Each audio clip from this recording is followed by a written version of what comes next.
Pabor ang mga estudyante sa Davao City National High School kinsa delegado sa nagkadayang events o kompetisyon ubos sa DEPED sa pagpostpone ini sunod bulan. Ani ang report ni R. Gil Relator. Nag-champion na sa niaging tuig sila Bien Josh ug Dolens James sa team category sa Association of Science Educators in the Philippines. Busa karong tuiga, nanukad na gayud sila alang sa maong kompetisyon nga ipahigayon sa Baguio City. Apan, na-postpone tungod sa gipagulang memorandum gikan sa DepEd.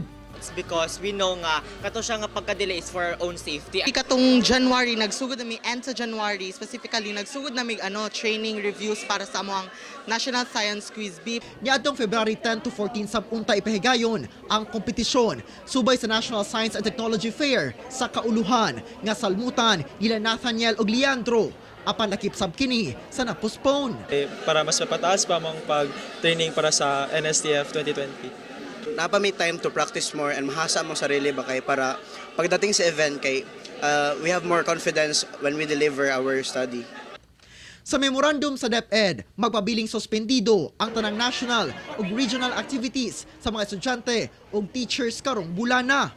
Ang Davao Regional Athletic Association kon Davra 2020 gisibog na sa April 1 to 7. Ang Davao City National High School, istrikto sab nga ginapatuman ang mga safety measures kontra COVID-19. In fact, ang among flag raising ceremony is conducted sa classroom na lang.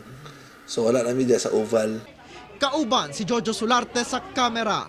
Ako si Orgil Relator para sa One Mindanao.